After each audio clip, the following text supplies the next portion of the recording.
BS19 news కి స్వాగతం. బులెటిన్ల ముందుగా హెడ్లైన్స్ చూద్దాం. ప్రజాభవన్లో 16వ ఆర్థిక సంఘం చైర్మన్ సభ్యులతోటి ప్రారంభమైన సమావేశం. హాజరైన ముఖ్యమంత్రి Revanth Reddy. BJLP Shri Alleti Maheshwar Reddy press meet. BJP Telangana. Telangana సాయుధ పోరాట కాలంలో ఆ యోధురాలు ప్రదర్శించిన ధైర్య సాహసాలు, చైతన్యం నేటి తరానికి ఎంతో స్ఫూర్తి. హరీష్ రావు. మే 7, 2013 నమోదైన హిడెన్బర్గ్ నివేదికలో company Agora advisory private limited పేరు కనిపిస్తోంది. పవన్ ఖేరా. 3 నెలల్లో బీసీ కులగణన చేయాలని తెలంగాణ ప్రభుత్వానికి హైకోర్టు ఆదేశం. టీవీవీపీ ఆసుపత్రిలో పనిచేస్తున్న సిబ్బందికి వెంటనే జీతాలు చెల్లించాలని, పెండింగ్ బకాయిలు విడుదల చేయాలని డిమాండ్. భూమి కోసం, భుక్తి కోసం వెట్టి చాకిరి, విముక్తి కోసం పోరాడి తెలంగాణ ప్రజల తెగువను, పోరాట స్ఫూర్తిని ప్రపంచానికి చాటిన నిప్పు కణిక మన తెలంగాణ వీరవనిత చాకలి ఐలమ్మ. నాటి తెలంగాణ సాయుధ పోరాట కాలంలో ఆ యోధురాలు ప్రదర్శించిన ధైర్య సాహసాలు, చైతన్యం నేటి తరానికి ఎంతో స్ఫూర్తి. నేడు చాకలి ఐలమ్మ వర్ధంతి సందర్భంగా వారికి ఘన నివాళి. కేసీఆర్ ప్రభుత్వం చాకలి ఐలమ్మ త్యాగాలకు గుర్తుగా వారి జయంతి వర్ధంతి కార్యక్రమాలను అధికారికంగా నిర్వహించాలని నిర్ణయించి అమలు చేసింది. భావితరాలకు ఆ మహనీయురాలి చరిత్ర తెలువాలని పాఠ్యాంశంగా పెట్టి గౌరవించింది. 7 మే 2013 నమోదైన హిడెన్బర్గ్ నివేదికలో company Agora advisory private limited పేరు కనిపించింది. ఈ కంపెనీ మాధవి పూరి బుజ్జీ మరియు ఆమె భర్తకు చెందినది. అయితే హిడెన్బర్గ్ నివేదిక తర్వాత మాధబీజీ దీనిని ఖండించారు. ఆ ఖండనలోని తనను సేబీకి మారినప్పటి నుండి ఆ కంపెనీకి నిద్రాణ స్థితిలో ఉందని రాశాడు. అయితే ఈ కంపెనీలోని మాధబీజీకి ఇప్పటికీ 99% వాటా ఉంది. పవన్ ఖేరా. लगातार हम आपके सामने खुलासे कर रहे हैं और खुलासे ऐसे जो एक ऐसी संस्था के प्रमुख के बारे में है, उनके आर्थिक जो पूरा रिश्ते हैं अलग अलग कंपनियों से, उसके बारे में कर रहे हैं. We have been exposing the financial relationships of the SEBI chairperson with various companies and the conflicts of interest over the last 8 to 10 days. जवाब सेबी से अभी तक नहीं आया, जवाब प्रधानमंत्री से भी नहीं आया. आईसीआईसीआई ने जवाब दिया, जिनके सेबी चेयरपर्सन माधवी पुरी जी से क्या कितनी उनको क्या रिश्ते थे, कैसे माधवी जी के अकाउंट में कितने पैसे किस साल में आए, वो सारा हमने आपको बताया. आईसीआईसीआई ने एक जवाब दिया और उस जवाब के एवज में हमने आप लोगों को और सवाल भी पूछे, क्योंकि वो जवाब बिल्कुल ढुलमुल था. उस जवाब में कोई तथ्य नहीं थे. ICICI did respond to our expose, our charges that Ms. Madhavi Puri has been receiving money from ICICI in her account. However, we responded to the ICICI because the response of the ICICI did not really have the kind of substance that a response should have. To this date, we have not received a response from either SEBI or the Prime Minister's office.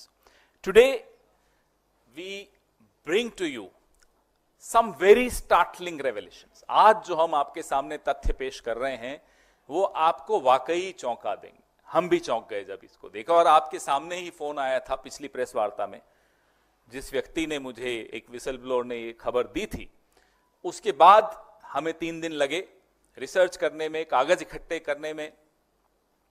और जैसा कि मैंने आपको कहा, आजकल सूचनाएं इस सरकार के मातहत विभागों से, सेबी से, आईसीआईसीआई से सूचनाएं मिलती हैं. आप भी अगर कोशिश करेंगे तो आप लोगों को भी मिलेगी. तो खोजी पत्रकारिता का काम पत्रकार कर सकते हैं अब वापस से. 10 साल का आपको ब्रेक मिला, अब जरूरत नहीं है ब्रेक की. अब आगे आप करिए, मिलेगी इंफॉर्मेशन. हमें मिल रही है तो आपको तो मिलेगी मिलेगी. ये जो सूचना आप मिली, हिंडनबर्ग रिपोर्ट जो दूसरा हिस्सा आया था, उसमें एक कंपनी का नाम था अघोरा एडवाइजरी प्राइवेट लिमिटेड, जो 2013 में रजिस्टर हुई थी, 7 मई 2013 को रजिस्टर हुई थी। और ये माधवी पुरी जी के पति और माधवी पुरी जी की कंपनी है। लेकिन माधवी पुरी जी ने हिंडनबर्ग रिपोर्ट के बाद एक खंडन किया था। ये वो खंडन रहा जिस खंडन में उन्होंने लिखा कि जब वो सेबी में चली गई तब से ये कंपनी डॉर्मेंट है। I am using the words used by Madhavi Puri ji, that when she joined SEBI, this company called Agora Advisory Private Limited, owned by her and her husband, became immediately dormant. These are the words she used in her clarification. लेकिन ये 99% stake अभी भी माधवी जी का है 31 मार्च 2024 तक। ये कागज बड़ा महत्वपूर्ण है आप सबके लिए। और जो सिंगापुर में भी एक कंपनी है, चलिए उस पर चर्चा नहीं करेंगे क्योंकि उसके कुछ खाते हमें नहीं मिले हैं, तो उस पर नहीं चर्चा करेंगे। తెలంగాణ వైద్య విధాన పరిషత్ ఆసుపత్రుల్లో పనిచేస్తున్నటువంటి శానిటేషన్ పేషెంట్ కేర్ సెక్యూరిటీ సిబ్బందికి 6 నెలలుగా ప్రభుత్వం జీతాలు చెల్లించకపోవడం అమానుషం. 1వ తేదీనే జీతాలు చెల్లిస్తున్నట్లు చెప్పుకునే ముఖ్యమంత్రికి వీరి వెతలు కనిపించకపోవడం శోచనీయం. జీతాలు చెల్లించాలని కోరుతూ సిబ్బంది ఎన్నిసార్లు నిరసనను తెలియజేసినా ఈ ప్రభుత్వానికి చీమ కుట్టినట్లయినా ఉండటం లేదు. వారి గోడును పట్టించుకోవటం లేదు. విష జ్వరాలు విజృంభించి రోగులతో ఆసుపత్రులు కిక్కిరిసిపోతున్న సమయంలో ఆసుపత్రుల నిర్వహణ ప్రభుత్వం గాలికి వదిలేసింది. నిధులు విడుదల చేయకుండా చోద్యం చూస్తుంది.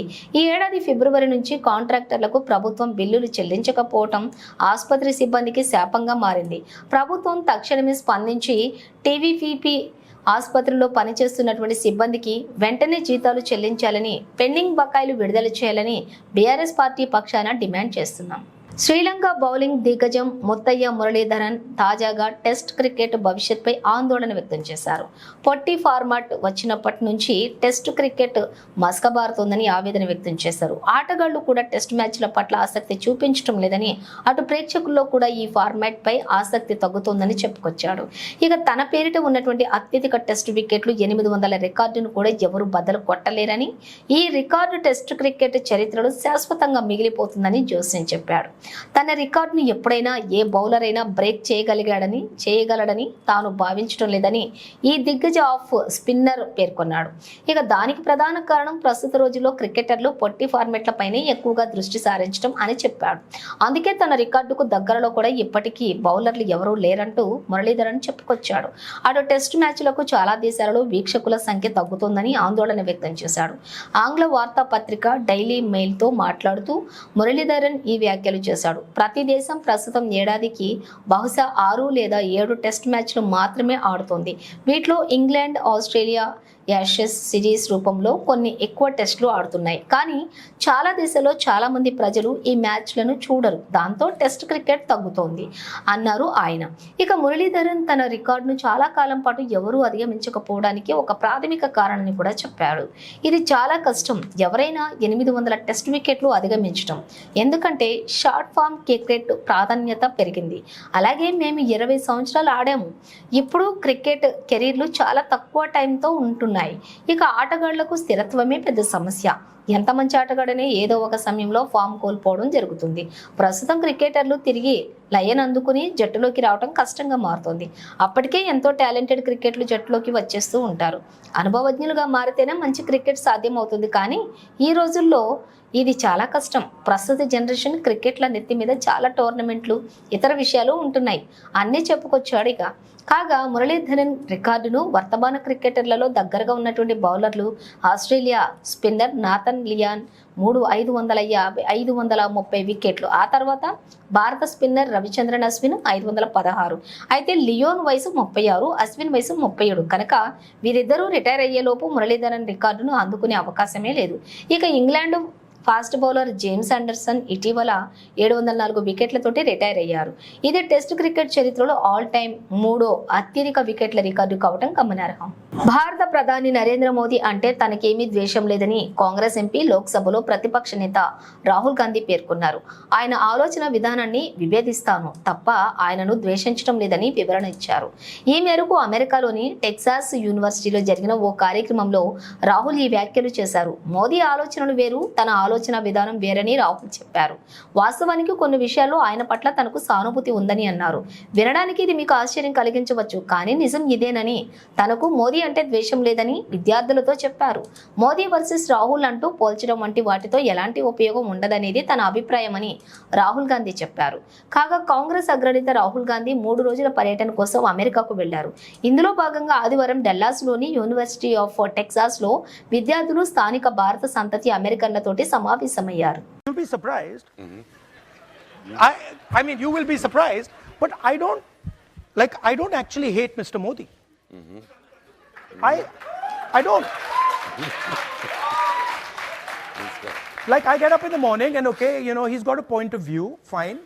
I don't agree with his point of view, but I don't hate him.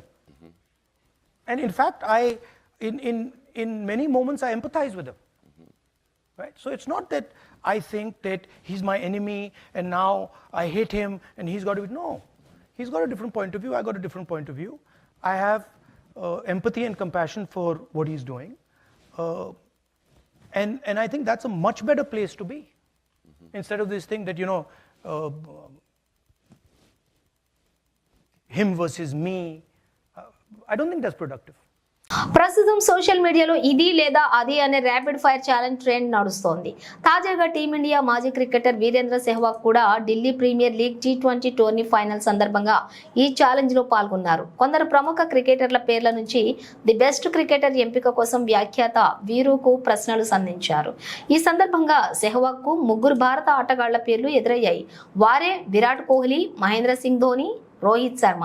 ఈ ముగ్గురులో చివరకు ఆయన హిట్మన్ కే ఓటు వేశారు. మొదట MS ధోని, బెన్ స్టోక్ మధ్య ఎంపికతో ఈ ఛాలెంజ్ మొదలైంది. దాంతో సెహ్వాగ్ భారత మాజీ కెప్టెన్ వైపు మొగ్గు చూపాడు.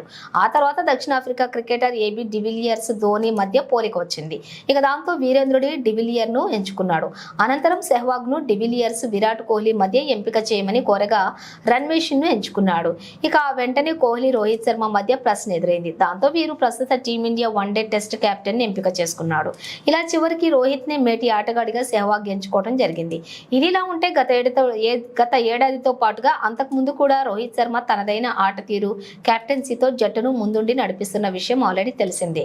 దాంతో హ్యాట్మెన్ స్థాయి అమాంతం పెరిగిపోయింది. ముఖ్యంగా అతను టీమిండియాను స్వదేశంలో జరిగిన వన్డే ప్రపంచ కప్ 2023 పైన ఫైనల్ కు తీసుకువెళ్లడం అందరినీ ఆకట్టుకుంది. కానీ భారత ఫైనల్లో ఆసీస్ చేతిలోనే పరాజయం పొందింది. ఇక రోహిత్ తన సారథ్యంలోనే ఈ ఏడాది T20 ప్రపంచ కప్ అందించాడు. ఈ టోర్నీలో కెప్టెన్సీతో పాటుగా ఆటగాడిగాను జట్టు విజయంలో కీలక పాత్ర పోషించాడు. ఒక దశలోని దక్షిణాఫ్రికాతో జరిగిన ఫైనల్లో ఇండియా ఓడిపోవటం ఖాయమని అనుకున్నారంతా. కానీ చివరికి 5 ఓవర్లలో తన కెప్టెన్సీ చతురతతోటి భారత జట్టును హ్యాట్సన్ గా విజేతగా నిలిపాడు. ప్రజాభవన్లో 16వ ఆర్థిక సంఘం చైర్మన్ సభ్యులతోటి ప్రారంభమైన సమావేశం హాజరైన ముఖ్యమంత్రి రేవంత్ రెడ్డి, ఉప ముఖ్యమంత్రి బట్టి విక్రమార్క, మంత్రులు శ్రీధర్ బాబు, ఉత్తమ్ కుమార్ రెడ్డి, కోమటిరెడ్డి వెంకటరెడ్డి, పొన్నం ప్రభాకర్, పొంగులేటి శ్రీనివాస్ రెడ్డి ప్రభుత్వ సలహాదారులు. ప్రత్యక్ష ప్రసారం న్యూఢిల్లీలోని బీజేపీ ప్రధాన కార్యాలయంలో కేంద్ర మంత్రి శ్రీ హర్దీప్ సింగ్ పూరి విలేకరుల సమావేశంలో ప్రసంగించారు.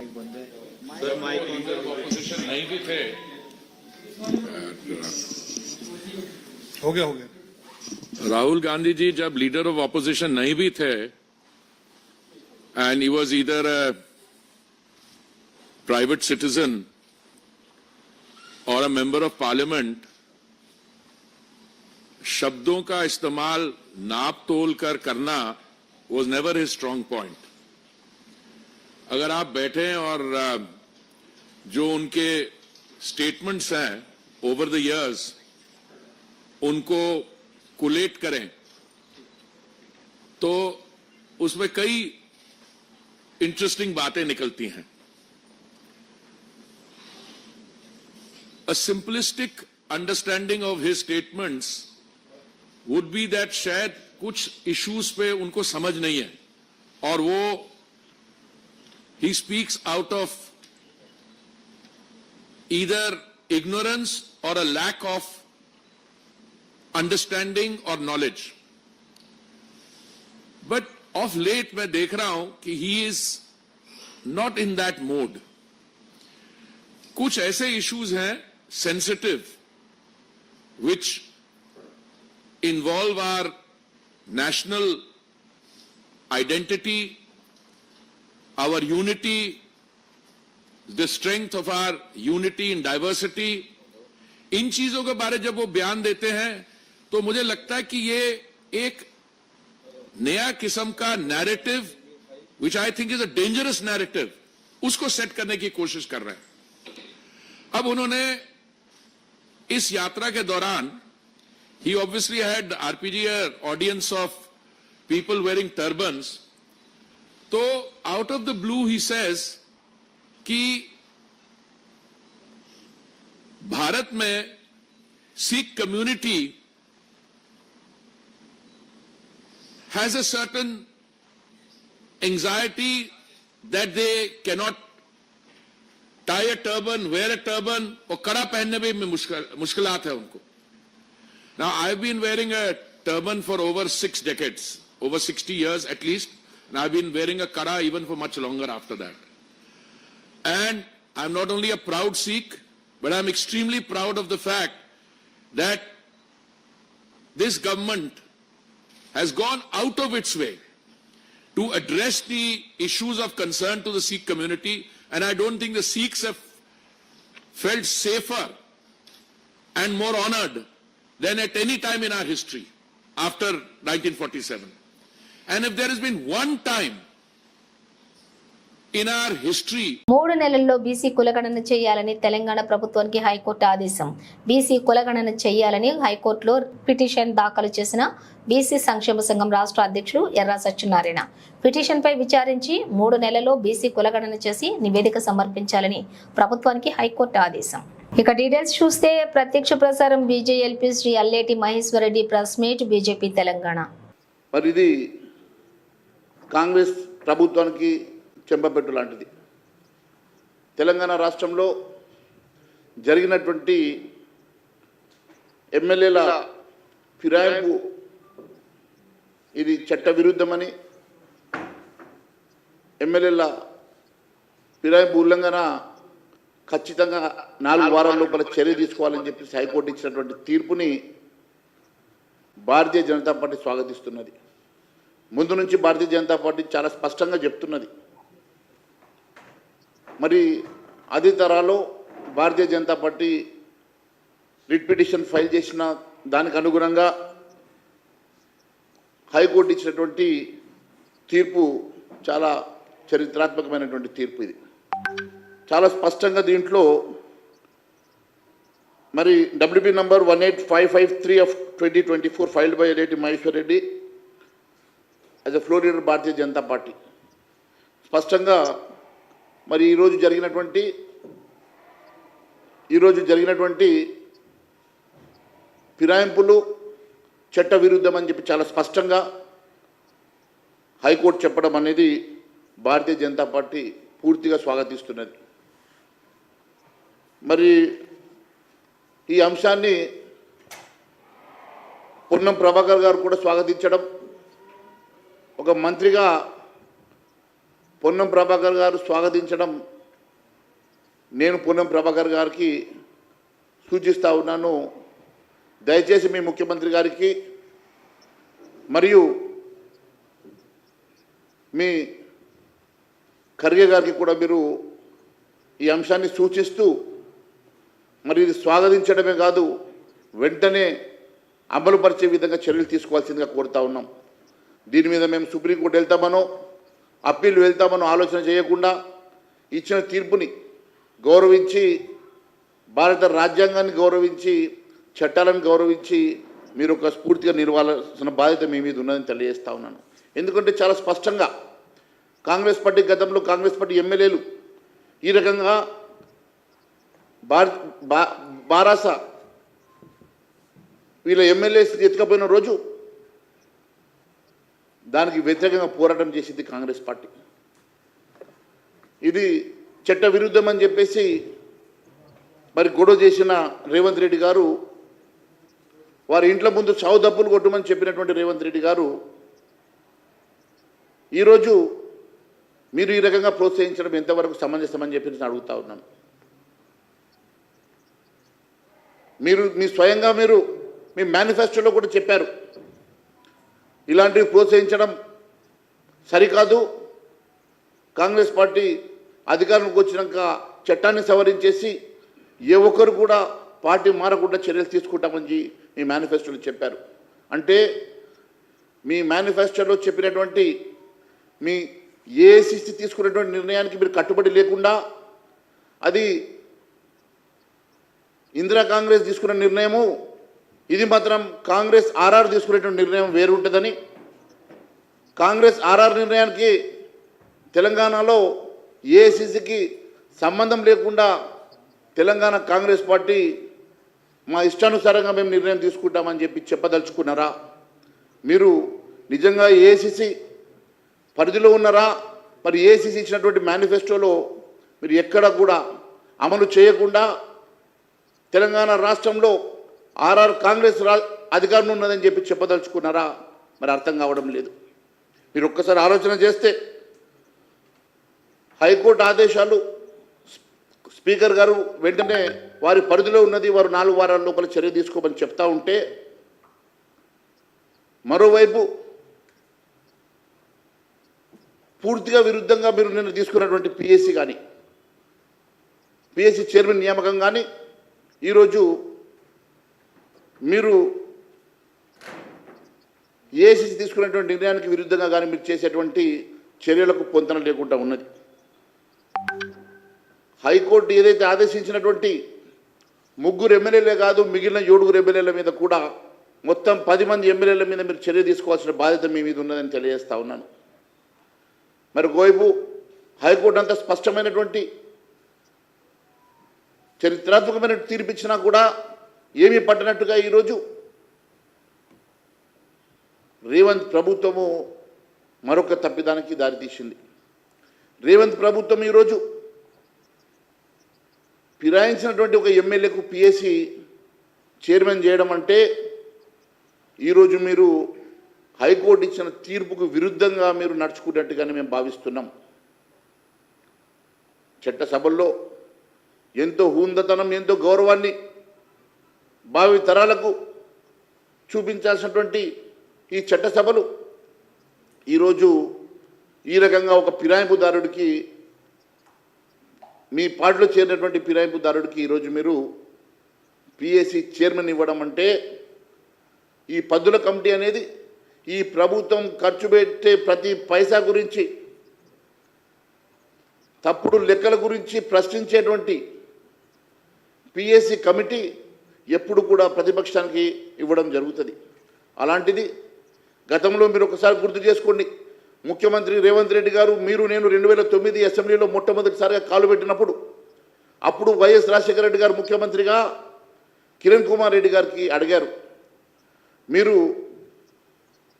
తెలుగుదేశం నుంచి 3 పేర్లు అడగండి, వారు ఇచ్చినటువంటి ఒక పేరు నాగం జనార్దన్ రెడ్డి గారికి కాకుండా 3 పేర్లు అడగండి, 3 పేర్లలో ఒక పేరు మనం నిర్ణయం చేద్దామంటే, కిరణ్ కుమార్ రెడ్డి గారు మనం అసెంబ్లీని గౌరవించాలి, చట్టసభల్ని గౌరవించాలి, అక్కడ ఉన్నటువంటి ప్రొసీజర్స్ని ఫాలో కావాలని చెప్పేసి వారు అట్లా కాకుండా ఒకే ఒక పేరుని వారు ఆ రోజు వారు పంపినటువంటి పేరు నాగం జనార్దన్ రెడ్డి గారికి పిఎస్సి చైర్మన్ ఇచ్చారంటే, ఆ రోజు చట్టసభల మీద ఒక స్పీకర్కి ఉన్నటువంటి గౌరవం అది ప్రతీక అని చెప్పి నేను తెలియజేస్తా ఉన్నాను.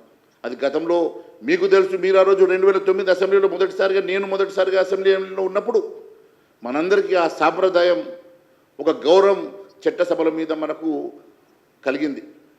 కానీ మీరు ఈరోజు ముఖ్యమంత్రిగా ఈరోజు అదే 3 పేర్లు పంపినప్పటికీ కూడా అపోజిషన్ ఉన్నటువంటి టీఆర్ఎస్ 3 పేర్లు పంపినప్పటికీ మీరు ఆ 3ట్లో ఒక పేరు కాకుండా మీ ఇష్టానుసారంగా మీ పార్టీలో చేరినటువంటి బారాస ఎమ్మెల్యే పేరు ఈరోజు మీరు ప్రతిపాదించిందంటే, దీన్ని బట్టి చాలా స్పష్టంగా ఏ రకంగా మీరు ఈ చట్టసభని నడపాలని, ఏ రకమైనటువంటి సిగ్నల్స్ని మీరు భావి తరాలకు ఇస్తున్నారనేది చాలా స్పష్టంగా అర్థమవుతున్నది.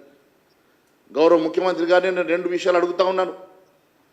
మీరు ఈ చట్టసభల్లో ఒకవైపు ఫిరాయింపులు, మీ మేనిఫెస్టోలో చాలా స్పష్టంగా ఇది సవరణ చేసి భావి తరాల్లో ఏ ఒక్క ఎమ్మెల్యే ఎంపీ కూడా ఒక పార్టీ నుంచి మరో పార్టీకి గెలిచిన తర్వాత వెళ్లకుండా కఠినమైనటువంటి చట్టాలను మనం తీసుకొస్తామని మీరు మేనిఫెస్టోలో చెప్తూ, ఈరోజు మరోవైపు మీరే ఇక్కడ తెలంగాణలో ప్రోత్సహిస్తున్నారంటే మీ ఏఐసిసికి మీకు మధ్యలో ఏమన్నా గ్యాప్ వచ్చిందా, లేకుంటే ఏఐసిసిలో ఈరోజు తెలంగాణ కాంగ్రెస్ పార్టీ భాగం కాదా? మీరు అది ఇందిరా కాంగ్రెస్ అయితే నాది ఆర్ఆర్ కాంగ్రెస్ అని చెప్పదలుచుకున్నారా? మీరు చెప్పాల్సినటువంటి అవసరం ఉన్నదని తెలియజేస్తా ఉన్నాను. ఆర్ఆర్ కాంగ్రెస్లో ఏఐసిసి ఇచ్చినటువంటి ఏ మేనిఫెస్టో చెల్లదు, ఏఐసిసిలో మేము ఇచ్చిన హామీలు చెల్లవు, ఏఐసిసి ఇచ్చిన మేనిఫెస్టోలో ఉన్నటువంటి ఏ ఒక్క హామీలు కానీ ఏ ఒక్క అంశం కానీ మా ఆర్ఆర్ కాంగ్రెస్కు పట్టదన్నట్టుగా మీరు బిహేవ్ చేస్తూ ఉంటే డెఫినెట్గా మీకు ఏఐసిసికి మధ్యలో గ్యాప్ చాలా స్పష్టంగా ఏర్పడుతున్నది. అందుకే మీరు ఫిరాయింపులు వద్దని ఏఐసిసి చెప్తున్నప్పటికీ మీరు ఫిరాయింపులు చేస్తుంటే మీ సీనియర్లకు అది ఒప్పుకోక మీరు ఎప్పుడెప్పుడైతే ఎమ్మెల్యేలను ఇతర పార్టీలకు చేర్పిస్తున్న సమయంలో ఏ ఒక్క సీనియర్ నాయకుడు మీ వెంట లేడు. ఆ రోజు బట్టి విక్రమార్క గారు మీ వెంట లేరు, ఉత్తమ్ కుమార్ రెడ్డి లాంటి నాయకులు మీ వెంట లేరు, కేవలం పొంగురెడ్డి శ్రీనివాసరెడ్డి తప్ప మీ వెంట సీనియర్ నాయకులు లేకపోవడానికి కారణం ఖచ్చితంగా ఏఐసిసి ఇచ్చినటువంటి ఆదేశాలకు విరుద్ధంగా ఇక్కడ మీరు నడుచుకుంటున్నటువంటి అంశాన్ని సీనియర్ కాంగ్రెస్ నాయకులు ఎవరు మీ వెంట లేకపోవడమే నిదర్శనం అని చెప్పి నేను తెలియజేస్తా ఉన్నాను. మీరు ఎప్పుడైనా